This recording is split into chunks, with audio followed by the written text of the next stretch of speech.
So today is 99, poem 99 by Catullus.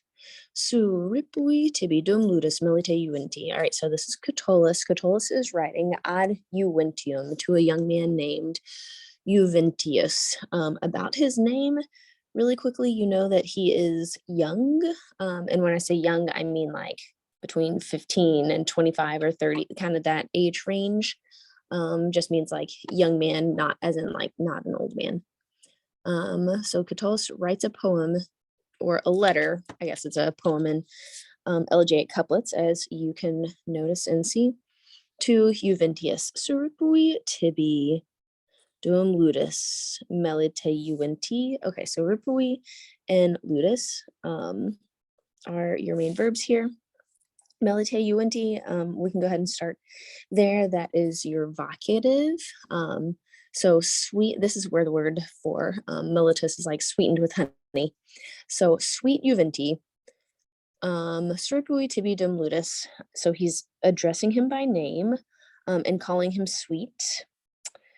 I stole from you, or this is dative, so you can actually say like, I stole in regards to you, in reference to you, dum ludus, while you are playing, O Juventius, swalium doki dokius ambrosia. We're gonna say these are the accusative, and swaliolum looks accusative, a pleasing little thing. Dulcius, sweeter.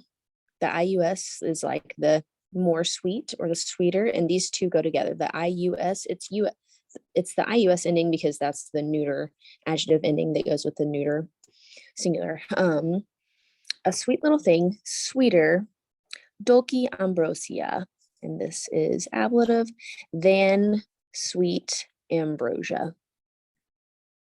While you were playing, oh, sweet Juventius, I stole from you a pleasing little thing, sweeter than sweet ambrosia. And I don't remember the name of the poetic device that's like,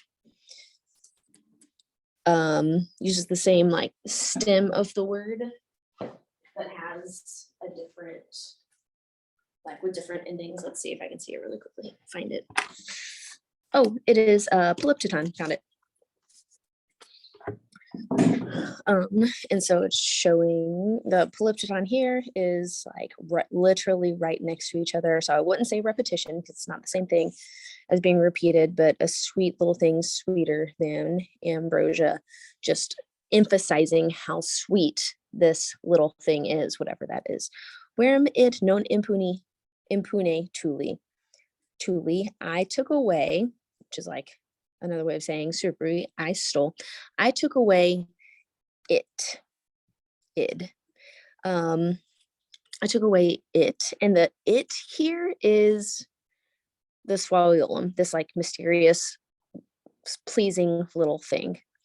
Truly, I took it away, non impuni, not unpunished.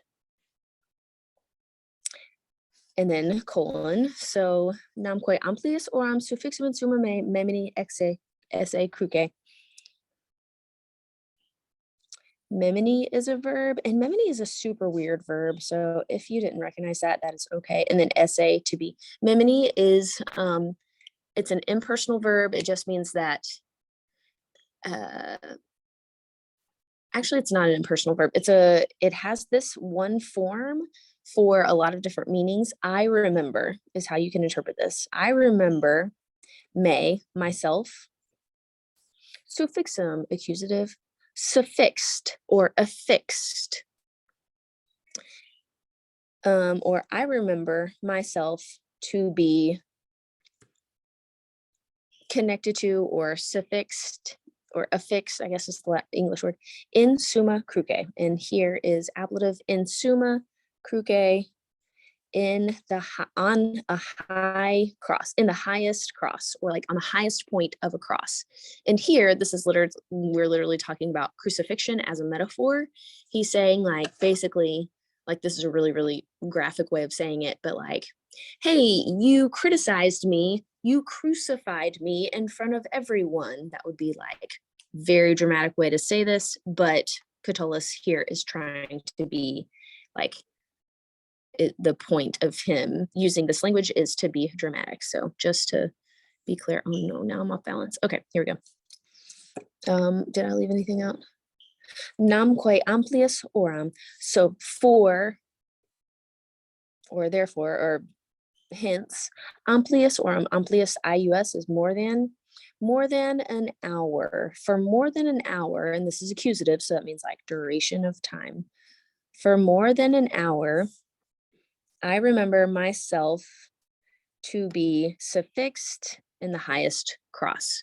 You crucified me, crucified metaphorically, me for more than an hour. Dum tibi me porgo, nec pulsum fletibus soli santilum vestra demere suitiae. I'm going to say me porgo and nec possum. Porgo, I clean, or I purge, I clean. He's going to say he's like cleaning himself. So Catullus says, I purge myself, accusative. Nec possum, and I am not able to. Demere, so with TI2I, demere, to remove or take away. I'm purging myself, tibi, to you. Nec possum, and I'm not able, demere, to remove tantilum, even the tiniest little bit, vestrae suitiae, of your fierceness, of your savagery, like basically of your criticism. Fletibus olis, and this is ablative, fletibus olis. I'm going to double circle it because there are a lot of circles going on, so you know these two go together. With any tears, am I able to purge myself to you? Dum, and this dum here, you probably looked it up, and it means while. So basically, like, while this hour is going on, he's like, Catullus is like, I'm apologizing, but I can't purge myself. I'm not able to remove even a little bit of your savageness, no matter how many tears I cry, is kind of the idea. Nam simul id factum est. For just once, it, factum est, is a fact, or I will translate this as happened. Facio facere, facie factum, having been done. It is having been done just one time. I make one little mistake, people. It happened one time. Multis diluta labella, and I'm going to say diluta labella. These are short when I scanned it, and these are also going to be accusative. Abstercisti, so the ISTIU, you wiped off. The diluta labella, your wettened lips, wettened multis gutis, with many droplets. Omnibus articulis, and then this is ablative also. I'm going to double circle it just so we can distinguish it from these other ablatives that I just circled. With all gesticulating, with all your like article, with all your with great force, like you're using all of your hands and all of your arms to like wipe off this your wettened lips. Your lips wettened with many droplets, or with much droplets. So omnibus articulis, like with many droplets. Nay, quicquam, and not anything, or you could say like lest, so that not, quicquam. Oh, I don't want to hit the camera. Quicquam, contractum manere. So here's your nominative. So that not anything would remain contracted or touched, or having been touched, or having been drawn in, I'm going to say having been touched, nostro ex ore, from our mouth. Okay, now we're going to get a hint that the pleasing little thing that was sweeter than ambrosia, this was actually a, so it was actually something that was contracted from his mouth.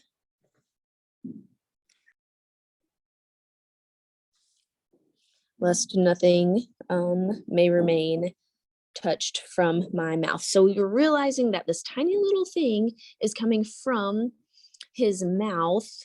And this is a tiny little thing coming from his mouth that was wetted his lips with little water droplets. Tamquam comictae sporca saliva lupi, as though it were comictae mixed. Let's see if I can figure out.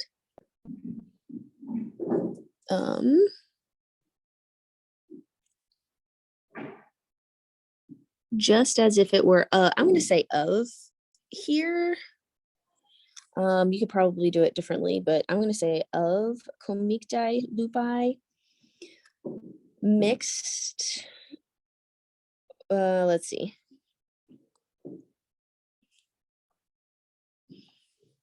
Sporca saliva, the dirty saliva, or the their dirty spit particles, I guess, the dirty saliva.